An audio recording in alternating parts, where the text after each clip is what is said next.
right, okay, we're in the clear now. And the Alsatian says, right, I think we made it. I think we're safe. And the little Jack Russell turns around and goes, yeah, but we're still getting turkey, right?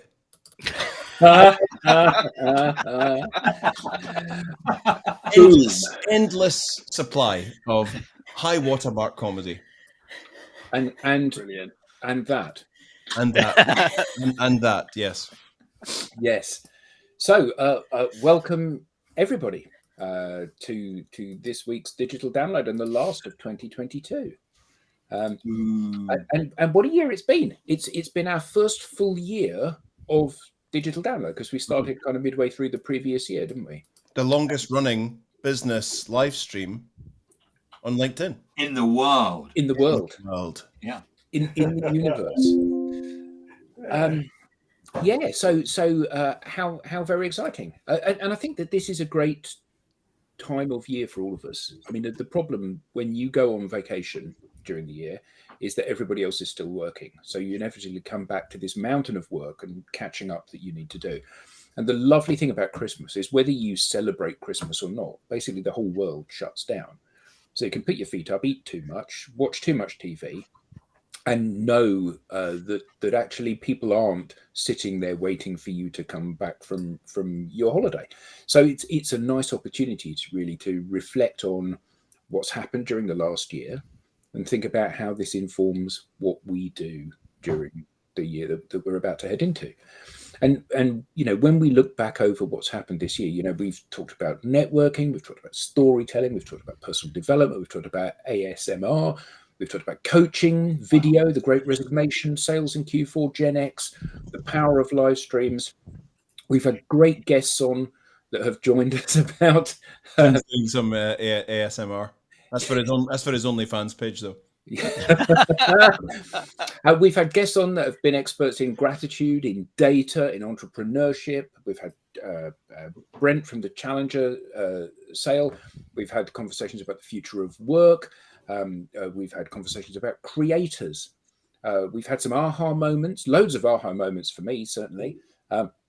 And we've had some laughs. I still think back to when Nick filled up his bottle of drinking water and Brentney, who was introducing the show, just cracked up and couldn't talk for 5 minutes. She was just absolutely tears streaming down her face.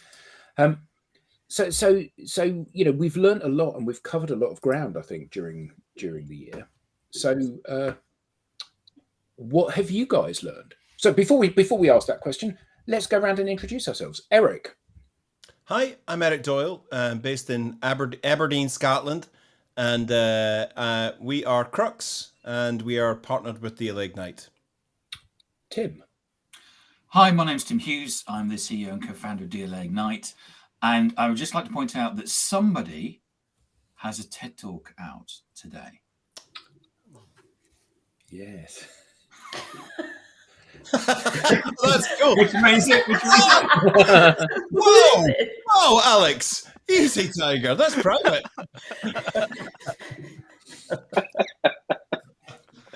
Yes, thank you for that, Tim. So Tracy. Hello, everyone. I'm Tracy Borison. I am in Calgary, Alberta, Canada. So I'm the extension of the Crux team representing the Great White North, and it's been white for a while. And we, like Eric said, are very proud partners of DLA. We're with you on the snow. we're not where I am. It's lovely and green at the moment. Lenwood. Hi, I'm Linwood Ross, founder and CEO of Accelerate. We're based just outside of New York City and partners with DLA Ignite. Alex. Let's figure out how to do this. Alex Abbott, founder of Supero and proud partner of DLA Ignite. And Rob, and I have to say that on looking back over the live streams, the digital downloads that we have done throughout 2022, I think Rob has been on more of them than anybody else. So well done to Rob. Fantastic stuff. So I feel like one of those Hollywood Squares D-list celebrities. Good morning, all. I'm Rob Durant, founder of Flywheel Results, based just outside of Boston, Massachusetts, and a proud DLA Ignite partner. And it looks like Tim has now he's I'm his channeling, co-pilot. channeling Rob. Yes, we're in for some turbulence. Yes. So what has everybody learned during the last year, and what's changed in the world that we've seen? If you don't mind, I'd like to start. Please. In some ways, it felt like most of the lessons I encountered this year taught me nothing new. That is something that I hadn't been taught before. However, the fact that I had to learn them again, that is, experience the lesson again, go through the struggles, speaks to whether or not I even learned them in the first place. I guess repetition builds recognition. But if I were to combine all of this year's lessons for me into one statement, I guess it would be this: nobody accomplishes anything without the people around us and the giants who came before us on whose shoulders we stand. So, in other words, my network is everything. Yeah, very very powerful stuff. I think that we're seeing more of that, aren't we? We're seeing the penny dropping with more people. So for you, it was a reaffirmation of something that you already knew. But I think we're seeing lots and lots of people are now starting to see their network playing a more pivotal role in how they behave, how they generate business, how they have more conversations, how they. Hello. Hi. Just thought I'd drop in. Magic. How they organise their business, and I mean, is that something that we're all seeing? Do we think? Who is it that Apparently keeps not. banging a drum? Someone keeps banging a bass It's drum. Lenwood on his desk. Oh, is it? I think Tracy was going to grab that one. See what I did there? You raised an eyebrow. I would like to be able to say yes, but I think that there's just so much. This was similar to what I was going to share as well, Rob, is that I just think as much as there's been a lot of talk in 2022 about doing something different, right? And now we've seen this huge shift in how employees interact with businesses, and we've seen a huge shift in the power dynamic, and we've seen a whole shift in marketing from this kind of old school advertising to back to relationships, which is really where it started. But I just feel like most people have done nothing with that, right? So we talk about it and we get really excited about it, and then we go back to our day and we do the same old things over and over, and they continue to not work. And then we're just like, well, we'll just wait for the next big global thing to make it work. And I don't know, I've been reading your posts lately, Adam, and I can feel the frustration from you on that as well. And I'm just like, what I was going to share is that, like, you can't just get the thing by not doing the thing, right? There you go. That's the You quote. gotta do the thing. You can't just get the thing by not doing the thing. Let's just work that into all our blogs. 2022 in a nutshell.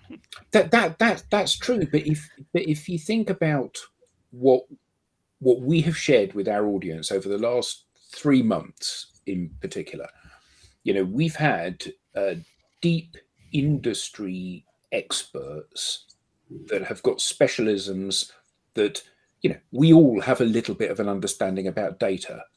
But compared to Orlando, head of data at Lego, we know nothing about data. You know, we all understand a little bit about coaching and personal development. But when we talk to Hazel, you know, it's like, okay, I know nothing. And each of these people has come onto the show, and they've shared a depth of expertise and knowledge that that in some ways is very humbling, isn't it? Because we see true experts, and all of those people are people in our network, either connected to one of us or all of us or loads of people that we're connected to. And the power of assembling that kind of Avengers type group, that superpower, those people that you know, it's not a debate. When you talk to Orlando about data, it's not a debate about what you need to do. It's a statement. This is the way that this works. This is what you need to understand. And that's surely incredibly powerful for us. And it's a strong message for everyone that sees these superstars in their various disciplines sharing a lifetime's worth of knowledge and expertise, so that we don't have to spend a lifetime learning these things. Well, and I just wonder, and everyone else who's here and listening live, get in the chat, tell us what you learned as well. But I would wonder, right? Yes, there were some people that we had on as guests that I wasn't connected to yet. And I was like, oh man, I need to be connected to Orlando. I'm like the world's biggest Lego fan, right? And I have my Lego. You guys see the Lego back there? But did everybody else do that? Did people come and hear the experts and connect to the experts to continue learning from the experts? Because one of the things that I say pretty consistently on my show, Conversations, is that if you're interested in a thing, if you're interested in shifting or pivoting, are you staying in the conversation? Because it's awesome that you come and listen to our talking heads on the digital download, but the goal here is to empower people with information so they can do something different. So what do? You come, and that's great. And what's the next thing you do? I love that. The amount of people that that I know in my network that see our thing when we've got a specialist on or whoever. Remember we had Greg Sattel.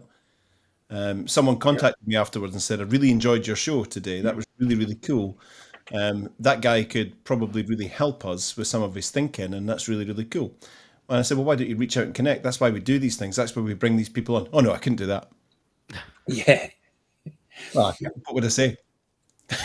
Hi, Greg. I saw you on the show. I thought you were really great. I think you could really help us. Greg is not going to say, how dare you contact me? I will not be connecting with you. Thank you very much. Don't you dare get on my DMs and compliment me on my brilliance. Don't you dare. Brilliance. How dare you? Yeah, exactly. Just so if it's okay to share my learning, so that speaks to the biggest thunk for me this year. When I first hooked up with you know that guy Tim Hughes? I met Tim. I read the White Book. I read the first book, and then I met Tim, and Tim said, "Why don't you come and join us?" And I met Adam, and I started training. And it was like some days when I was going through this, having 20 odd years in traditional commercial practice. Some days I felt like, you know, when Jack Nicholson in One Flew Over the Cuckoo's Nest walks back into the ward pretending that he's had electric shock therapy and he's walking really, really slow. Some days I left this room thinking, you know, what am I doing? This is just like, then it all started to crystallize.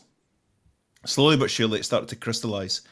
And I used to write articles about a concept that I had some data to back up, to validate, which was, I used to talk about the digital divide. Many people have spoken about the digital divide. We've got people on one side of a river, on a river bank, working in analog ways, and there's a river bank, and it's a digital river, and there's people building a world on the digital side. Now, I used to write about that and speak about, you know, come on, guys, the digital bridge is getting narrower and narrower. The digital divide is widening and all of that. I used to write about it in a kind of flippant, glib way.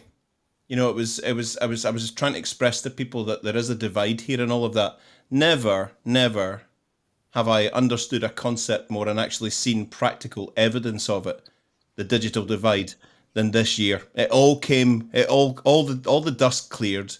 And we're now at the point where the digital divide is vast, absolutely vast and deep. That chasm is deep. And, you know, having met with very digital organizations, having met with very analog organizations and everything in between, this issue that we have between companies who are holding fast on traditional and analog and companies who've skipped over and said, I'm going to sample some of this. Oh, this is really cool. Our pipeline's up, or we're getting more recruits, we're more visible and all of that. A few people have ran across the bridge and are planting seeds over there. We now call it the sort of digital twin.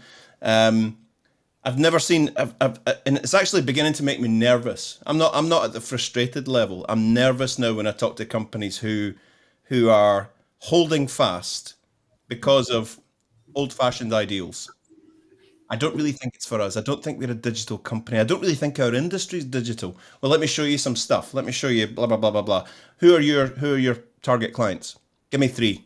Them, and them. Okay, there's 145,000 of them on one platform on available to connect with. They're having conversations and they're applauding your competition, which means they're in your competition's networks. Yeah, but well, I'll tell you what. We'll take a look at it in Q4 next year because we've got a lot of marketing stuff to do this year. We've got lots of ad campaigns to run. We've got all our Google ads to sort out. The whole SEO thing. Is it going to be on? Is it off? We've got lots of stuff to do, and then we've got to do that the voice of the client and all our client mapping and all of that, and then we'll come round to the point where we'll think about digital maybe summertime next year, and you think, oh my goodness, you're the world is pulling away from you. Your commercial horizons are pulling away from you. Yep. And I used to write about that in a kind of like, hey, the digital divide, need to watch it. Now it terrifies me. It terrifies me when I meet companies who are so blinkered and so belligerent about, we're going to do things the way that we do them. Yeah, we're in trouble. We're in trouble financially. The banks and the investors are getting a bit twitchy, but a bit of a rabbit's foot and a bit of rub of the green, and if we maybe if we keep a shamrock in our pocket, things will come good again. We've got really positive leads for Q2 next year, and some of those might come off. But it's down to the definition, isn't it, Eric? Because these companies think they are digital. That's a really good point. Yeah, because they've got an ERP system. Or because they have a website. They have a social media manager. Yes, they're on social media all over Instagram. All over it.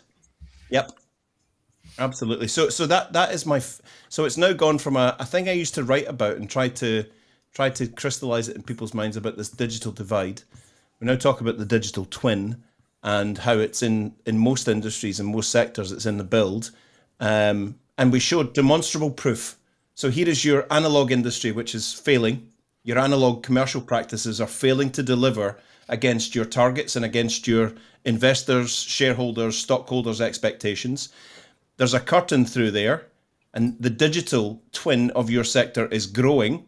And there are companies in there that compete with you who are owning that space, who are stealing all the digital air, therefore stealing all of the interaction with your new clients, some of which your prospects, you don't even know their names. You don't even know who they are.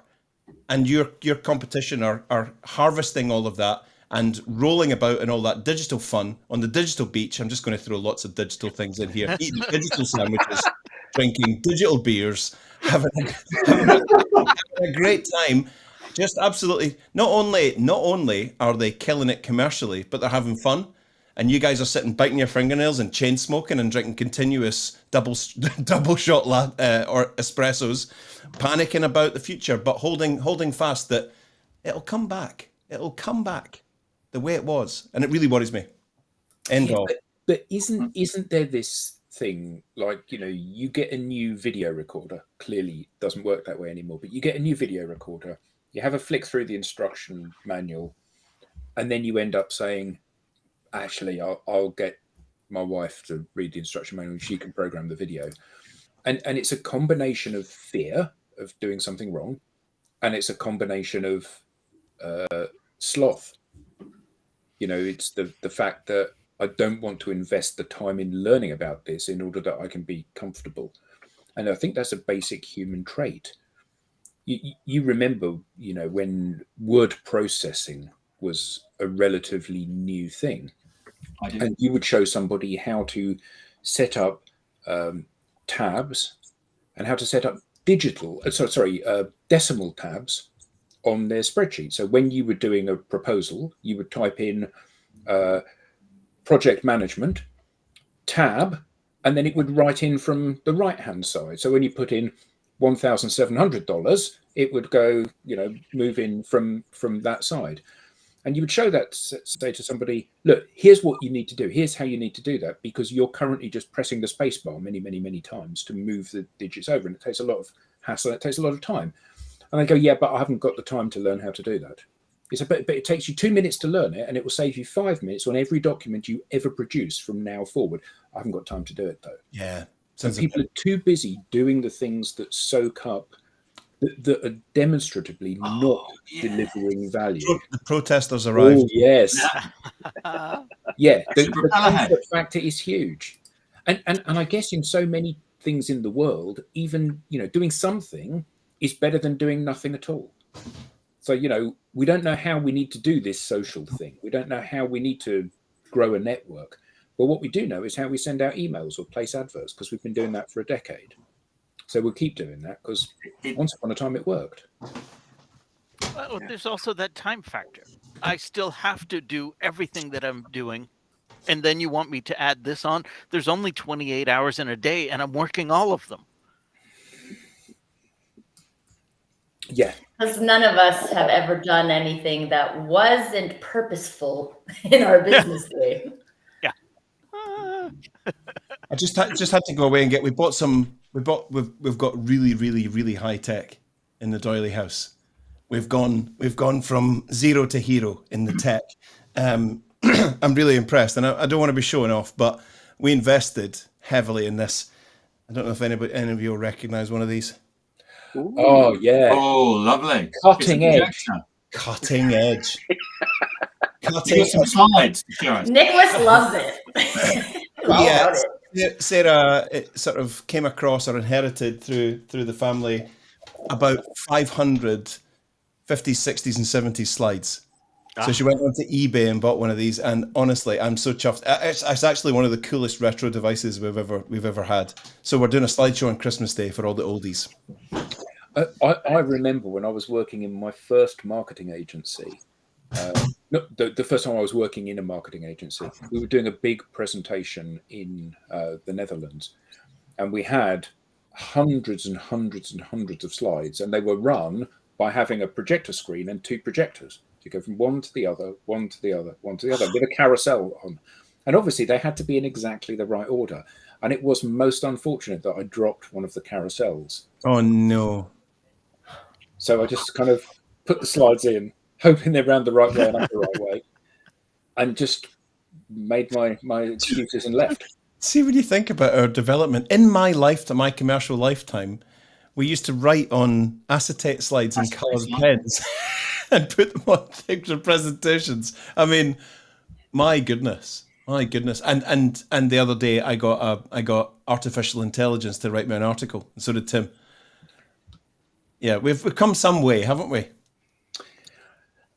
Potentially, yes. Oh, potentially. Well, because I think that nowadays everything is different. Everything is different to how it was a year ago, and it'll be different again in 3 months. And I think that the most important skill that we need to develop is one of pragmatism. We've all got 20 years experience of doing whatever it is that we're doing. And the problem with that is that that X, Y, and Z doesn't work, and that A, B, and C is better. And the problem with that is that A, B, and C, you need to prove it's better. The fact that it should be better and it being better are not necessarily the same thing. And I think constantly revisiting these things, just because you've got AI, and it's not a good example, but, just because you've got AI to write an article, it doesn't mean that it's a good article. Just because you've got these tools that could deliver massive value doesn't mean that they will deliver massive value. And I think that that's one of the big things that we all need to be mindful of, that we need to be testing every element of what we do. If I'm going to invest X amount of hours in doing something, is it better than investing that time doing something else? There's a 50% chance it's better than what you were doing. The AI blog, that is. 50%? Of course, there's a 50% chance it's not. But assuming that it is or isn't is the danger, isn't it? And that's how organizations have got into the situation that they're in. They've assumed that the risk of mobilizing network, or risk of being social, or risk of being honest, or risk of being authentic is greater than the reward, so they haven't done it. And what's happened is they've kept treading water, doing the same things over and over and over again. And we all know that if you do the same thing over and over again, people become less and less engaged by it because they've seen it before. So, with your campaigns and how you articulate things, if you don't change it, what happens is people just go, I don't need to listen to this. I've heard him talk about this. And then it just peters out altogether. the moment that I don't know about you, but sometimes in life, you know about things, but it's not until you get to a certain situation where somebody says, and they give it a name. So you're at school, and you know that when you drop things, they fall, and then someone says that's gravity, and you go, well, I know that, but now it's got a name. And one of the things that I remember was during the digital download was the point that Simon Kemp made, which is the difference between search and discovery. Oh yeah, that was a big one. And for me, that was a big aha. But now I knew about it, but he actually gave it a name. And the difference being, when we search is, we know what it is that we're going to go and find. Whereas discovery is, we don't know actually what we're going to go and find. That we know that we have a business problem, but we don't know what the answer is. And we're out there on social media looking for an answer. And then we find it. And, he described it's a bit like, here in the UK, we quite often have towns where there's a main high street, but if you get off the high street, you'll suddenly find lots of little shops. And, I never knew that was down there. One of my favorite is Guildford. If you go to Guildford, it's got a lovely cobbled high street, and you go down, it's got little alleyways where they've got little shops, and you just didn't know they existed.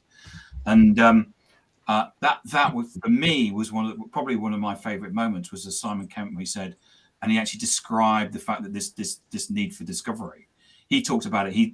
I think he's a big fan of music, and he's often looking for a particular type of music that fits a particular genre and format, etc. And he doesn't know what he's searching for. It's just one of the things that I really loved.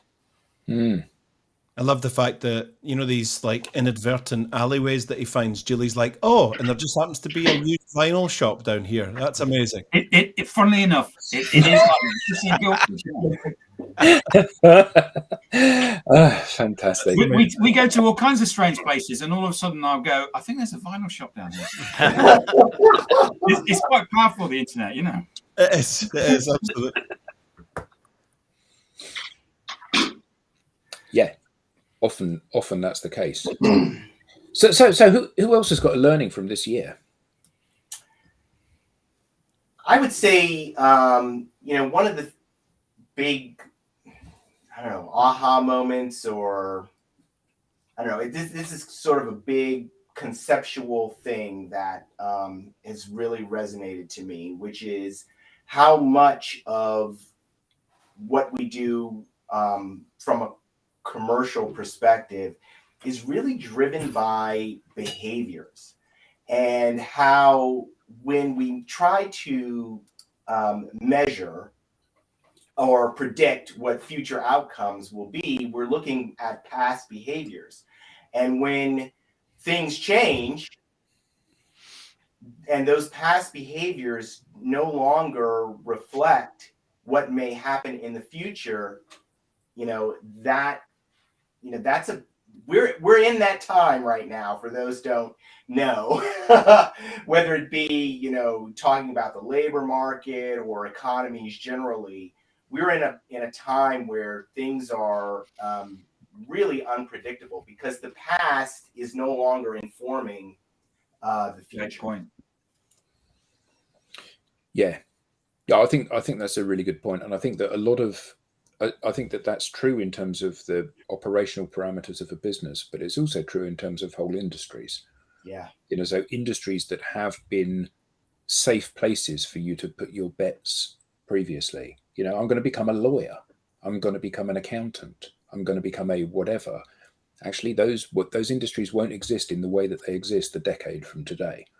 And people that are planning they're making their life choices now are. And maybe the best example of this was Mark Zuckerberg's roommate, where his father said to him, you can't quit Harvard and go and follow this Zuckerberg bloke and do this crazy thing that he's doing, because law is great, and you want to be in it. And clearly, had he have done that, he would have been one of the richest men in the world. Yeah. He didn't. I mean, he got paid off, in fairness, but the reality is that he's got a very different life to the life he could have had if he'd followed the dream. And I think that so often the advice that we're given and the advice that we create for ourselves is based on, as you said, Leonard, looking backwards rather than forwards. looking at the way things used to be rather than the way they are or are going to be. Yeah, that's I think that's the big problem that affects that is affecting so many leaders today in every industry. I was listening to CNBC yesterday, which I actually don't listen to that often, but I happen to be listening to it. We had a number of people talking about the mistakes that were being made, or that they believe were being made by the Federal Reserve here in the United States and by investors who are looking at data that is pre-2019 data and pandemic data, and they're looking at that data and trying to make determinations about what's going to happen in the economy. And the point this guy was making is behaviors have changed. The pandemic changed the way people think about things in a fundamental way. So the expectation that they will act in the same way going forward, you cannot rely on that. And so making your decisions about interest rate policy or what have you, you got to be very cautious, because those past behaviors aren't really informing what people are doing in the future. So what does inform what people are doing in the future? Where should we be looking? We have to wait and see. That's the thing. That's the thing about, kind of where we are today, because we know, for example, as it relates to workers, that there is a different calculus. People are making a different calculus about their work. And they're applying, they're thinking about meaning, and they're thinking about their lives, and they're thinking about, I should say, their families and what they want to do. And because that calculation has changed, we can't look at what people used to do and say, oh, they're going to do that again in the future. So are we saying that it's better to not place a bet than to place a bet on the wrong horse? No, I don't think we're saying that at all, but I think we have to think differently about how we choose that horse. So that's all I'm, there are lots of, trends that we can look at. I mean, we can look at human behavior in a macro way. There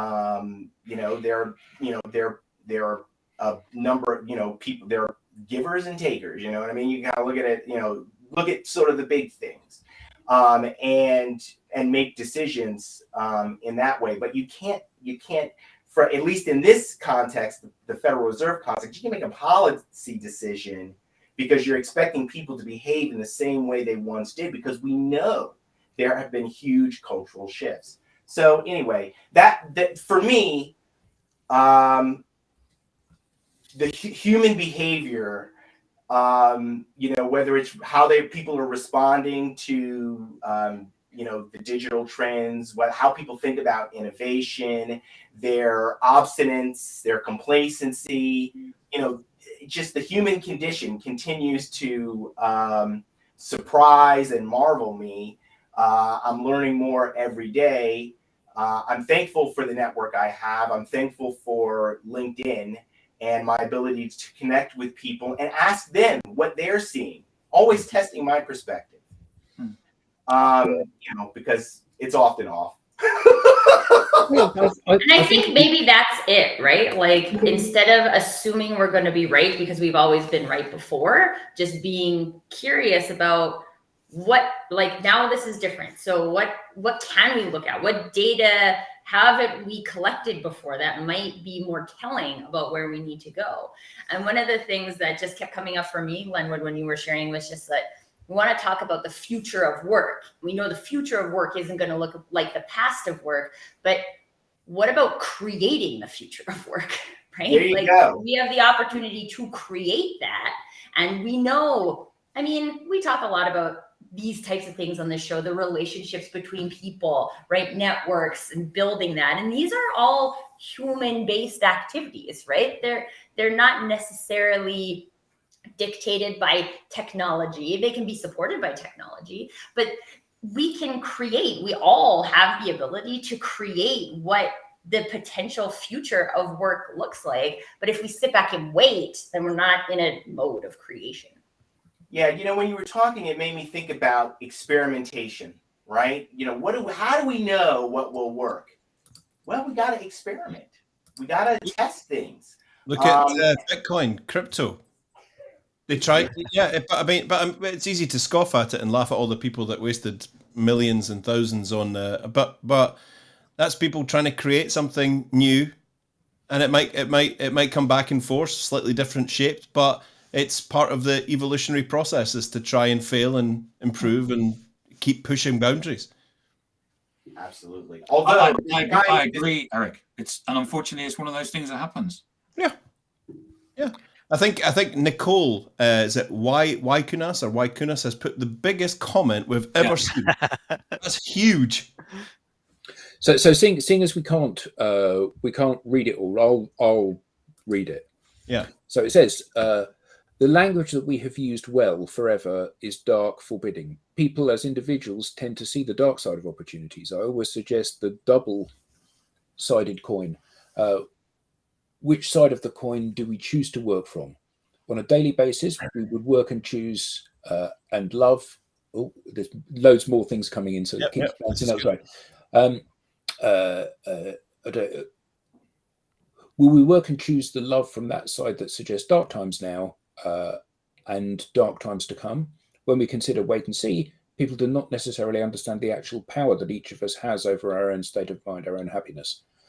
And I think the nub of this is that we're all captains on our own ship on this journey, aren't we? And I think that one of the issues is that we try to kind of map out the future and predict the way things are going to be, and often we're looking for the shortest route between 2 points, rather than necessarily thinking, what's the right thing to do? Let me do this the best I possibly can and have the best possible shot of succeeding at doing this based on the information that I have at the moment. Because none of us have got a second sight. None of us know the way this is going to pan out. But what we do know is that lots of the legacy behaviors that we've had, further to your point earlier, Eric, about organizations believing that they're already digital, what we know is that lots of these things aren't working. And we increasingly have to throw them away and look for something else. And that may mean that we need to try multiple things until we settle on something that does actually work. I love, to that point, talking to that, I love Nicole's last paragraph. Following the crowd and moving with the mob, these are signs of what we are not doing in education, family, and in economy and business. Lack of curiosity, lack of self-efficacy, and lack of self-empowerment create, and she's putting capitals, lack. Just lack. Yeah. That's brilliant, actually, isn't it?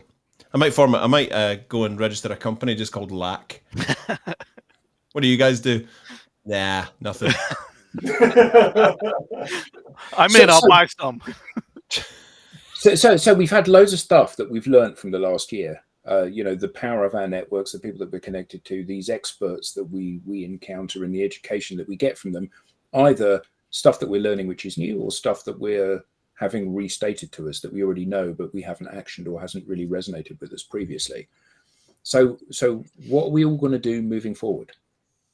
What are the strategies that we're going to hope to employ, or we're going to be focusing our thought on over the Christmas period, ready to employ at the beginning of next year?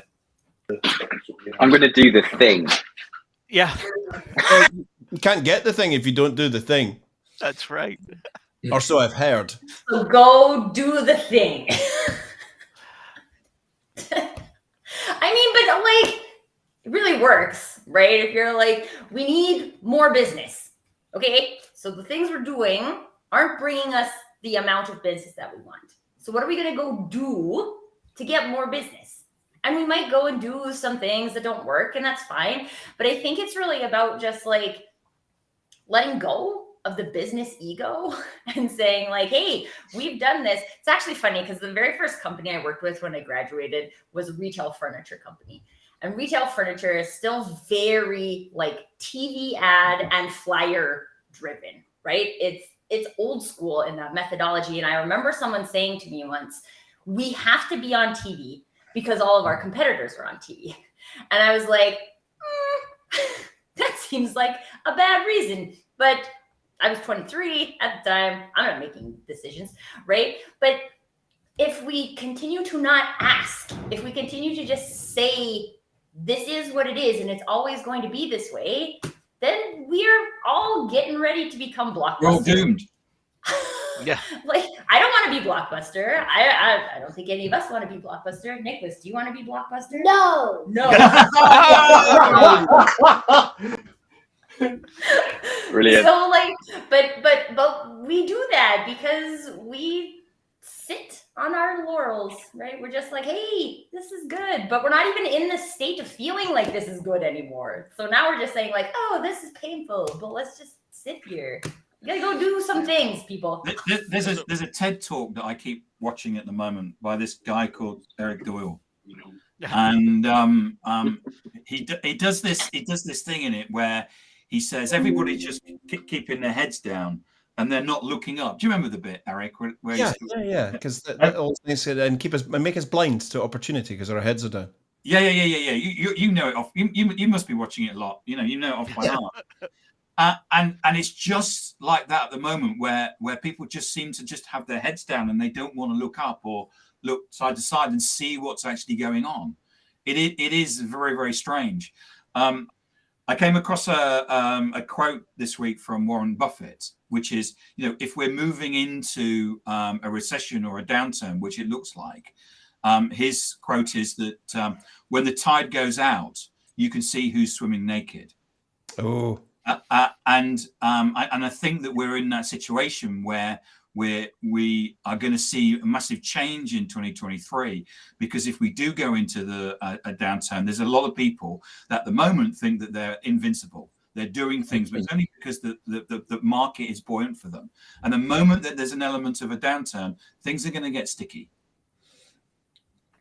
I think that our role in this is encouraging organizations to be brave, to do things that they haven't done before. Because what we know is that the old behaviors are currently not serving people well, but they are existing on the goodwill that they had previously created. And when that goodwill dries up, people are going to need to try fresh things. They're going to need to be prepared to trial things and step outside of their comfort zone, both individually and corporately. And I think that one of the challenges that we face is that often organizations, particularly in a downturn, they try to batten down the hatches and ride out the storm. I don't think there's going to be an opportunity to do that. And people's behavior towards their appetite for riding out the storm is very different now. Companies like Twitter, well, not so much Twitter, but Meta and Google are massively profitable. Amazon, massively profitable organizations, and still they're laying off tens of thousands of staff. Yeah. So it's not about the company's going to stay afloat. It's absolutely about the appetite for doing things differently and driving innovation in these organizations. And that requires bravery. Yeah, that, Adam, is an amazing point. I think, Brent made it in his, when he was here on the digital download. And I just think executives are not focusing on this, or maybe they are, I don't know.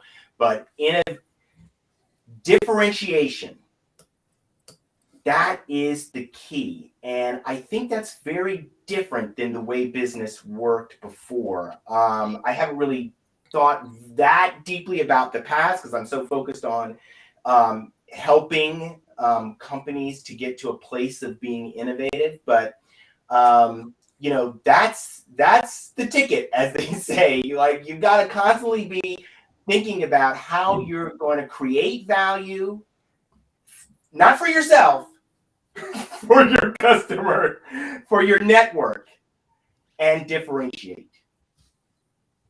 Or are those two things actually different?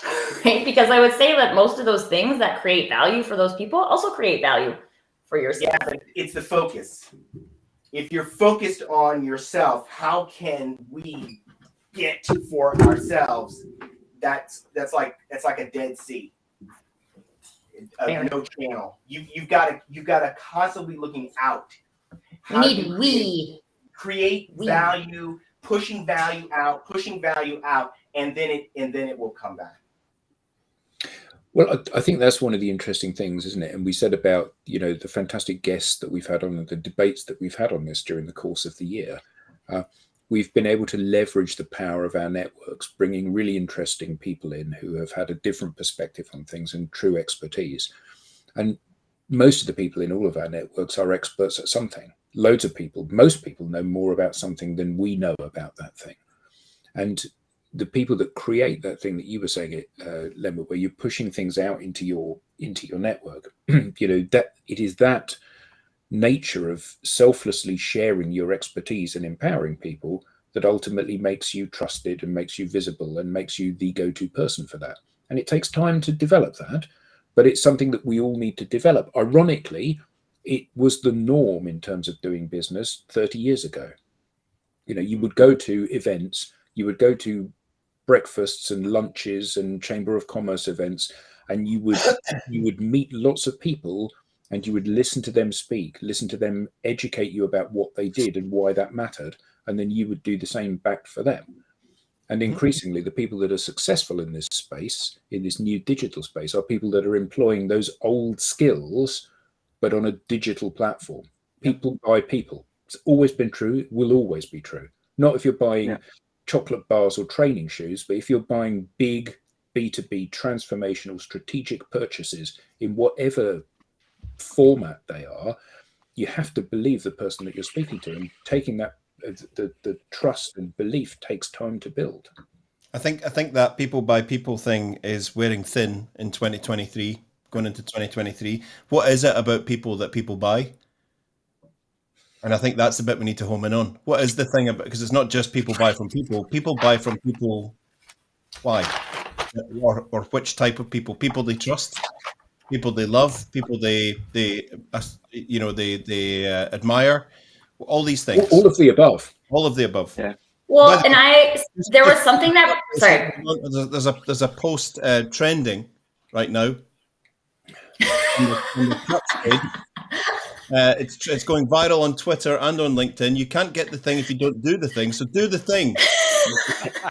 Morrison. It's live. It's out there and it's going viral on the Crux company page. Just want to let you know that it's hot property right now. Get in on this, everybody. You'll want to say you were in on it. No, I just. So when Brent Adamson was on the show, he said something that really resonated with me when it came to the people buying people thing. And what he said was, do I believe a human can help me? So we were specifically talking about sales, but it was like, this is the crux of things. Yes. I'm all over it today, you guys. It's great. But do I believe that a person can help me? Because in this industry of technology and automation, we build relationships with people because it feels good, right? Because it feels good. Or we don't build a relationship without a person because it feels bad, right? So if I'm going into the people by people thing, what am I buying, right? I'm buying that I have a trustworthy source of information. And everybody, there's 100 different reasons, right? But it's about buying that relationship between the person because that relationship gives you something. It might just give you a feel-good factor. That's fine. Lots of people choose a product or a service from one company over another company that costs more money because it feels better, right? That's it. Cool. But investing we forget that. Yeah, investing in trust and investing in relationships. Absolutely. I think that's absolutely crucial. So what can businesses do to start to deploy some of these skills, do we think? What are the They should do the thing, Adam. Do the thing. Because you can't Only get if they want the thing. If they want the thing. Can't get the thing if you don't do the thing. Yeah. No, it keeps coming back to that, doesn't it? Ultimately. What I think it is important because this is about a fill in the gap with your own thing, right? Everybody's trying to accomplish something different. So depending on where you're at as a company, if you're trying to focus on funnel, you have to do the things to build your funnel? What are the things you do that build a funnel? What are the things you do that you think build a funnel, but don't build a funnel, right? If you want Do to the thing. just do it. I don't know how else to say it, you guys. First off, I would say that make this so this whole issue of modern commerce, digital commerce, the digital twin, and all of that, make it a board responsibility. Get it into the boardroom, not into the sales team or up to the marketing team to sort it out. Put it on the risk register. Put it on the risk register. I wrote a blog the other day about corporate risk registers. Every board legally has a risk register, and it's all about what if this happens, and what if our building goes on fire? Where do we relocate to? And what if this happens? And what if I remember actually one time being at a board meeting where we were reviewing, and a new CEO came in, and after he did his 100 days, said, "Can we start to get some of this crap off the risk register, like global pandemic? I mean, when's that ever going to happen?" Honestly, right? It was pre-pandemic, wasn't it? It was pre-pandemic. Yeah, it was like 2017. Yeah, like global pandemic. That's just a waste of our time. We just keep going over this crap every couple of months. Is this person still the CEO? No, they left. No, absolutely. They left in 2020. So get on the risk register. Completely losing relevance in our new digital sectors and going out of business is a huge company risk. Get it on the board, and then that will force the board to then put their heads up and seek advice. Don't just jump in and go, right, everybody start posting on LinkedIn. Don't just jump in. Sit down, get educated, bring in experts, form a plan, and put a new, like I wrote about that company that sat down and did this from scratch. What did they call it? Project. It's gone out of my head. Well, they sat down and they said, right. Do you remember it? The name of it? Slaphead. It wasn't Project Slaphead. No, it wasn't. Project Pandora or something, where they sat down and said, right, okay, whoa, we're in trouble here. Actually, they got their CFO to do a projection, and they went out of business in 5 years if this continued. In 5 years, they were out of business. So they were like, right, okay, we don't have a choice. So we're going to sit down, we're going to rewrite everything. First off, we're going to put an attack team together. We're going to put a think tank together. We're going to bring in specialists. It's not just going to be the board. There'll be some board members there, but we want cognitive diversity on this panel. We want young people from different countries, people from different industries that are now in our company. Bring them in. Yeah, proper cognitive diversity. Project Slaphead, love that. There's been some bombs on this one, isn't there? And sit down and make this a board priority, led, funded by, and given time and room for by the board. Sit down and put your head up, find out what's out there. Maybe your answer's AI. Maybe your answer's social. Maybe your answer's all of these things. It will be all of these things, but how do we get a cohesive plan in place that's not going to crater the organization because it's too heavily, and then put an implementation plan in place to get ahead of your, or get up to speed with, and potentially ahead of your new digital sectors, and be the leaders in that. Make that the ambition to be the leaders in that. And it was one of the things that Brent Adamson basically talked about. It was a very fleeting part where he talked about actually what needs to happen is the sales and the marketing process has to be reimagined. Yes. Yeah. And so, you actually talked to an organization that had put together a plan. So I'm just going to repeat what you said, because I just think it's well worth it, which is the CFO had done a projection for 5 years saying that they're going out of business. So they sat down and reimagined the sales and marketing process. And Brent Adamson said that too. Yeah. I'm going to drop a bomb here, because this is the one where we're dropping bombs. They didn't reimagine it. They digineered it. Whoa. Is that the digital sandwiches? Digineers. I remember laughing years and years ago. I opened a newspaper and Apple were looking to hire Imagineers. Remember that? Imagineers. And I was like, Imagineers. We've just created this. Can I write my blog first on Monday? Sorry, AI already did. Yeah, I already picked it up. Digineering is a new form of digital reprogramming for organizations in a new digital sector. It's the reimagining and working out, getting John and Joanne to put more stuff on LinkedIn is not a digital strategy. No, It's not a digital strategy. It's No. not serious enough. No, it's not. It's a Eric, tactic. all of what you were saying reminds me of what I have set for my year, for the word of the year for 2023 for me. Intentionality. So to steal from Tracy, if you want the thing, you have to do the thing intentionally. That's Then you put digi in front of that. That you use that word because the research on remote work and productivity of the remote workers is that because they have to be more intentional, they're more productive. Because have to be more intentional. I mean, that's huge, Rob. Congratulations on that word for 2023. I love it. That's a great word. And engineering is a great one too. Is it possible to patent words? Registered the domain, Check. That's how I do it. I just buy Twitter all the handle, blue domains. check mark. He's already done it. Yes, digineering. Yeah, so 2023 is going to be the year of change and the year of bravery, isn't it, for everybody? They're going to have to I step hope so. outside their individual and their corporate comfort zones, and they're going to have to do stuff different to how they did it previously. Yeah, I will say I am somewhat concerned. I am somewhat concerned about leadership around the world and their reliance on what worked in the past.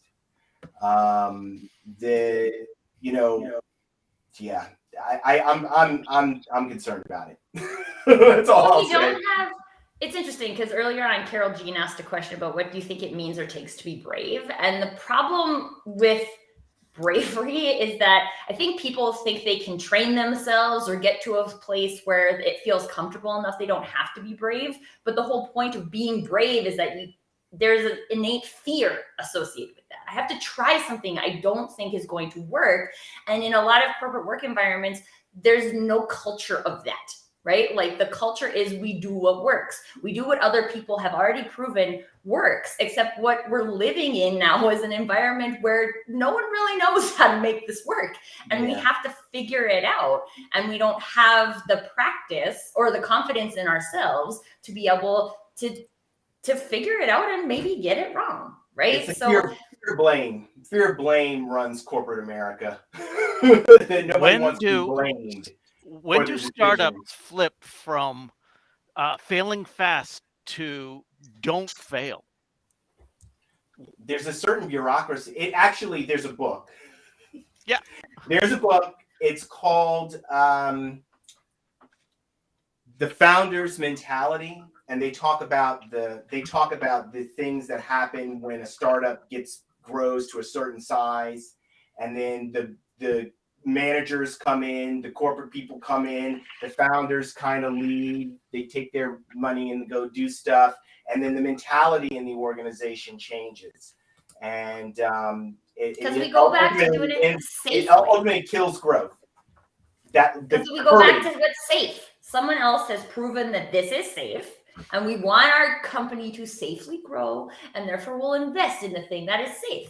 But yeah, startups have nothing, so failing is okay. But once they start to get something, well, I want to keep this. So, there's a purpose in what the founders are doing that powers the company when it's first starting. There's purpose in it, right?